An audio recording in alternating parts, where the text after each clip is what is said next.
Dapat Okay. Gamay. kasi bro. Gamay na. Kailangan lakyan ka. Buot siya ganun. Okay, tawa kay dili actually dili kay kumayo good so in English to karon. So okay. Good evening to all of you.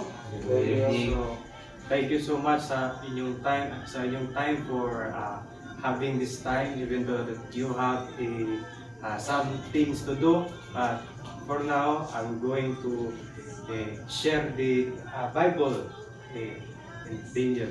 Ang paglinis. Yeah, it's okay na. Correct na sir. So, who among you who knows Daniel? Well, yeah, very good, very good. So, we all know Daniel, right?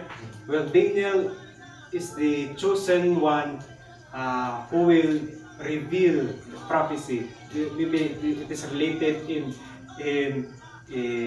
Revelation. Okay, so we will going to talk about Daniel 7 to 8. So maybe do you have any Bibles? Wala. Okay, so I'll be going to ang ingon dito sa ang GC magbasa lang daw of 28 verses. I'm going to explain and then maybe some of you will going to ask a question, okay? Sige. 3 questions, okay. 7. Okay. Vision of the 4 beasts. In the first year of Belshazzar, king of Babylon, Daniel had a dream and vision of his head while on his bed. Then he wrote down the dream that is telling the main facts. Well, Daniel spoke saying, I saw a vision by night, and behold, the 4 winds of heaven were the stirring up the great sea. Okay? And 4 great beasts came up from the sea, each different from the other. Well, first, they saw the lion with eagle's wings, and watched till its wings were plucked off, and it was lifted up from the earth, and made to stand on 2 feet like a man. And then a man's heart was given to it, and suddenly another beast appeared. So it means the first beast appeared like a lion, right? And then this has a wings. And so the second beast, which is the bear that has 3 ribs.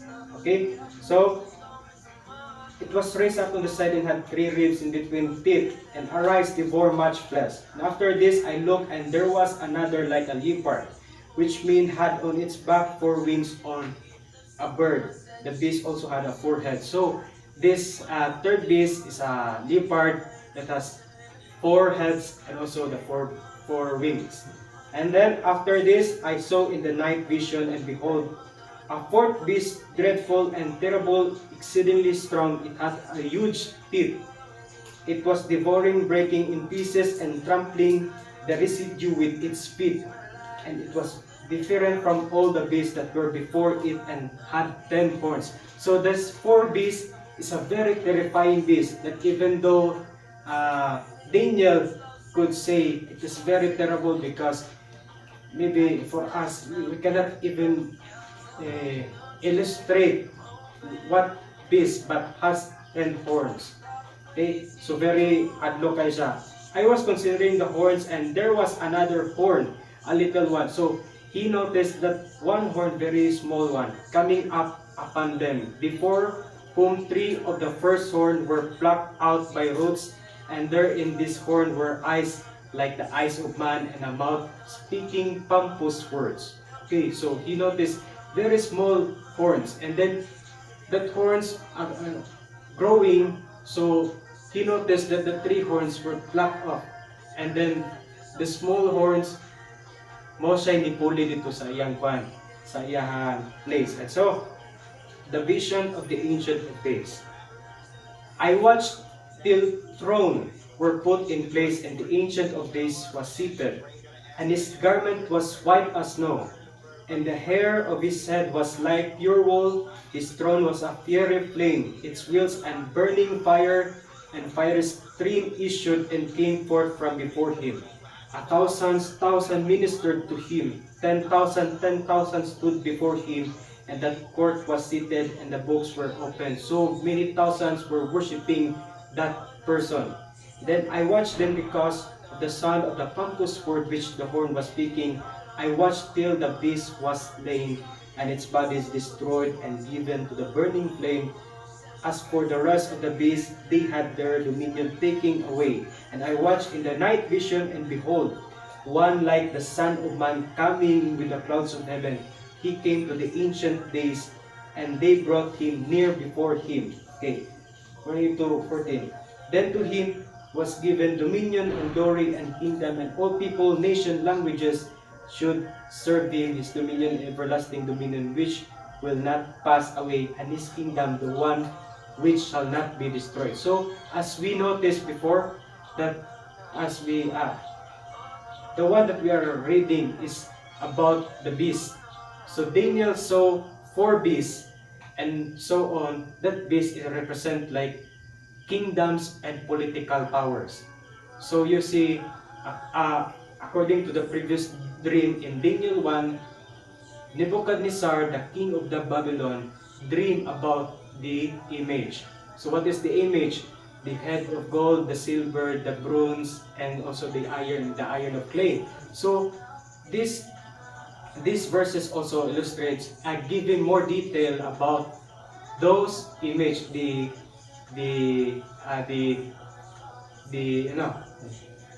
statue. So katong statue mo to siya ang katong equal sa head and also the lion. So that statue is symbolized Babylon, Greece, Rome and divided kingdom. So there are going to have a event in earth. So also the second dream is like the capacity of power of nation. So we see that Babylon is equal to lion and has wings. So the wild lion and his wings is very strong, and also the king of a jungle, that he will overreign the world just like the Babylon before. He overreigned before just like Nebuchadnezzar, that he want always to reign the entire land. So he make the golden image gold overall. And then second one, the Medo-Persia is symbolized the beast. Yeah, that's correct. The beast has like the 3 horns, right? Okay, so those symbolize the capacity of beast is like the strongest one also. Even though the lion is the king of the jungle, but it is greater and it is bigger than the lion. So he conquered the Babylon. So he conquered just like the beast, the bear. And also the fourth one, the Greece. So the Greece, as we know, that Greece conquered the Medo-Persia. So the Greece represent the leopard that has 4 heads of leopard and also the 4 wings. As we know that in Greece, who is the ruler of Greece in those days? Alexander the Great. Yes, Alexander the Great. So we know that Alexander the Great is a very furious leader before. So he is just like the Hitler before. I am sorry for mentioning that. So, but we see the capacity just like Hitler, no? So he conquered the entire nation just like the leopard, fastest conquering. But you know, as you notice that why leopard has 4 heads and also 4 wings, because those heads is represented the generals. He has also the generals. Why he stand and conquered the land for about 15 to 20 minutes. I'm just joking, but very fast. But you know, I'm sorry guys, I did not know the generals. But if you try to search the generals, the very great generals. And also, as we skip that, the last beast is the very terrifying beast. Well, you know, the beast is representing the controversy and also the events of the earth. Well, we see there is that one horn. that Daniel noticed. So that I'm sorry, I'm not good at speaking English. So that one katong horn mo to siya ang nag-represent sa Vatican, because as we see in the map, the Vatican is very very small, but as you notice, that Vatican is a very influential country, even though very small, but it's a very but they call it country. Well, in Vatican, it is mixed with political and religious. So in the end, the political and religious will dominate the entire world. Okay, so this small horn will grow and grow and conquer those another horns. So this will be the Pope's power. So it is very very very terrifying. So as you notice that the horn is growing, kani bitaw nagtubo sa katong base bitaw. So ngano dito siya nagtubo kay dito pod mga may tabo ang katong mga dili maayo nga butang nga events. So last then, but the saints of the Most High shall receive the kingdom of Moses and kingdom forever. So as we notice in the second phrase, the vision of the Ancient of Days, well, this is not a symbolical, but it is a referring to Christ, Jesus, the Alpha and Omega. So He is the future and also the past. But I want you to put in place. So muto siyang naglingkod siya dito nga white as snow, and also we will watch Him destroying the beast. Ito? Yes, He's destroying the beast, because here in earth there are many events that will be going to happen, but God promised us that I will be of you till the end, and I will be going to destroy the evil ones.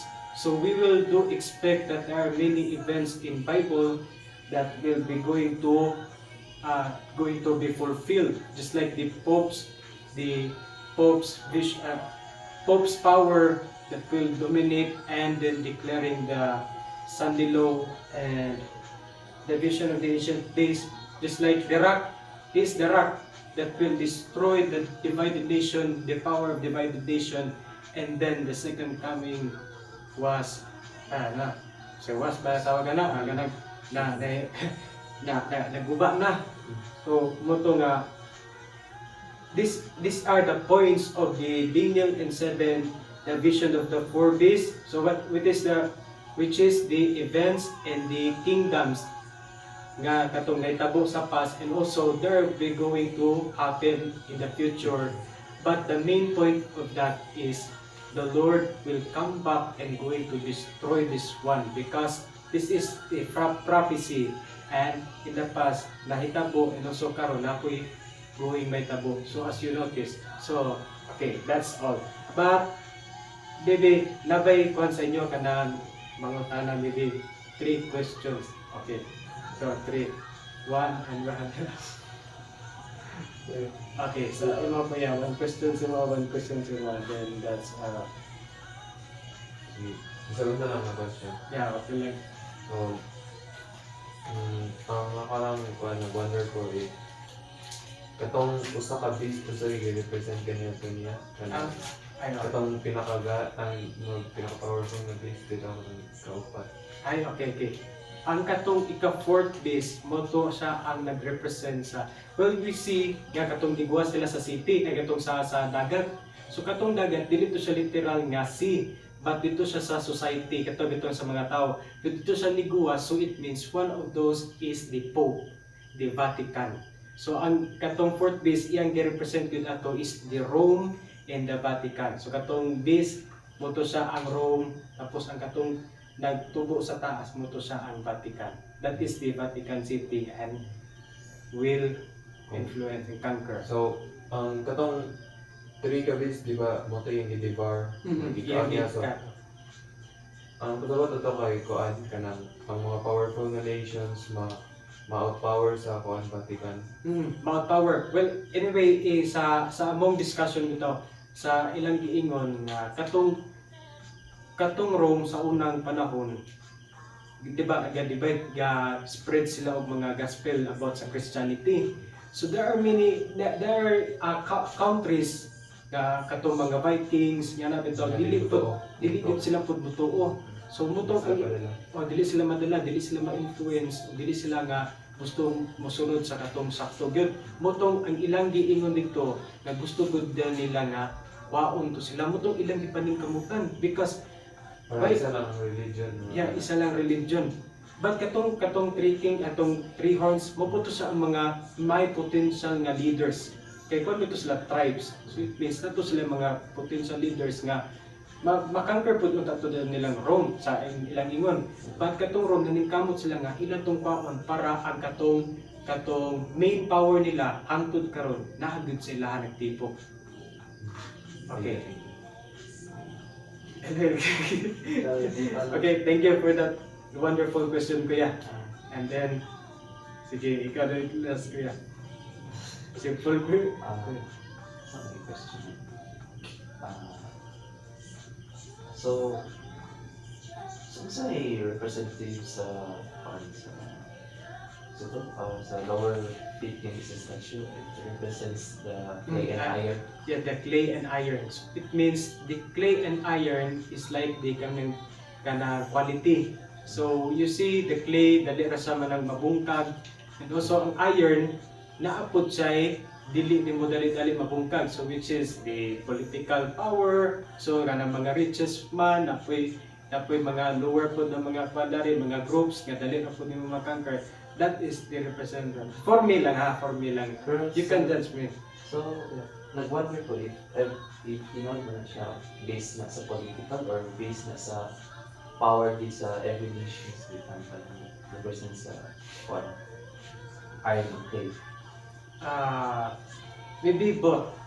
Pwede siya ng power sa political o pwede po siya power sa kingdom before nga na preserve antod nga na pasa nila ang power sa mga lugar. Pero itong pag-conquer sa Greece, di ba na scattered naman itong katong pagkamatay ni Alexander, na scattered to ang mga generals motong dito nag-stand up to ang Well, as what I have understand, yeah, it could be a political and also it could be a something political and ano sa ito isa? Religion. Countries. So kanto sa di ba sa Rome muto ang isa lang kakuan, and then sa ubos na ay Roman Catholic na ako'y mga nga religion. Yes. Okay, so thank you for that wonderful question, Neil. And then Kuya Jim. Si Kuya Jim.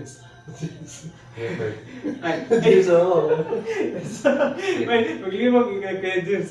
Matana ko sa yung roommate na nas Kuya James. Ay, dali, Kuya Kurt. I'm sorry, Kuya Kurt. Okay. So what is your question, Kuya Kurt? Kanang sa Little Horn, Yeah. possible yun ang mahitabo ng ipon sa ang Pope, like mag-control sa sa nation, sa tanan libutan. Yes, it is a very possible. Well, prophesize. Yeah, it is a prophesize nga katugod siya ang mo di ba ang ingon dito nga. So sabi niya ay small horn nga mo rise up. Well, kung mongita tag evidences karon, well, let us try to look the news. Well, nako yung news na nakita dito nga even though the president kana betong bagong elected na president dito gyud sila mangita o power sa Pope. Kato si Donald Trump dito na sa mag-stand sa side sa Pope as i-announced as being president because ang ilang mga conspiracy kanang mga may tabo, it is Pope's decide na sila ang magban sa baga kana betong ilang plano dito may tabo sa ilang gusto nga ipa sa nation. But I mean, I'm sorry kasi dito sila mag-agad sa Pope kailang mga power. I'm sorry, I can really illustrate, but I hope you get the point. Again, answer to mong question.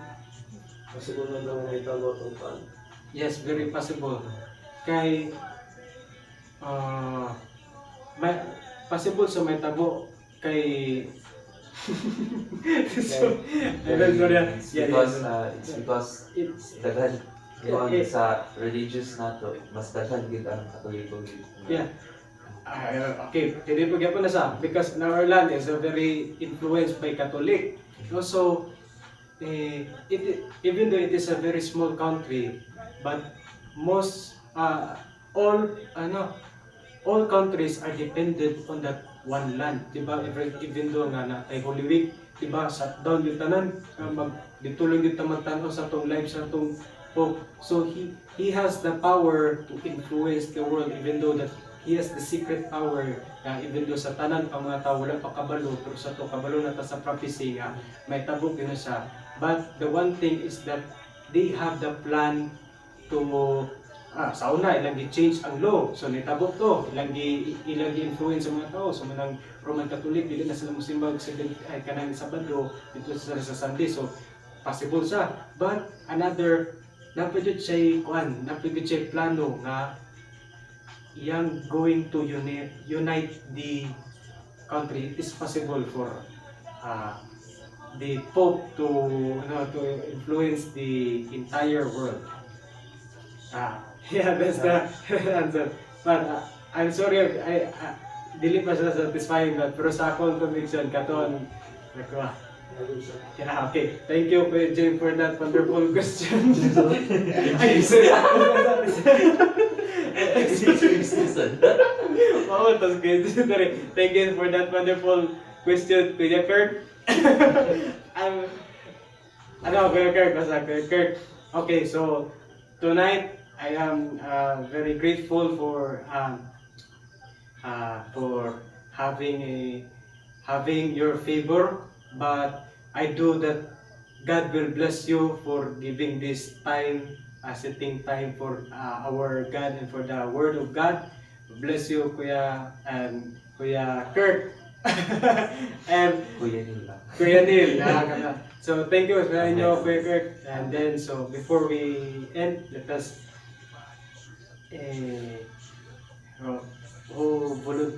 kinsa mo volunteer sa inyo mag-pray. Okay, so let us pray. Sige, let us start. Father God, love and Lord, we thank you so much, Lord, for this wonderful evening and the life that we experienced this evening. And thank you so much for this gracious heart nilang Kuya Kurt, ni Kuya Mark, ni Kuya Neil, na ilagyatagan ako og time sa pag-explain ng Bible. Thank you so much for the knowledge and wisdom and for their presence in your presence, oh Lord. Bless them and bless us as we will do our task. In the loving name of Jesus Christ, Amen. Thank you, Kuya. Thank you. Kaning ipasa din niya alas 11:59. God bless you, Kuya. God bless you. Thank you, Kuya. Salamat sa nakita. Nakita. Okay lang yan. Thank you. Sige. Sige.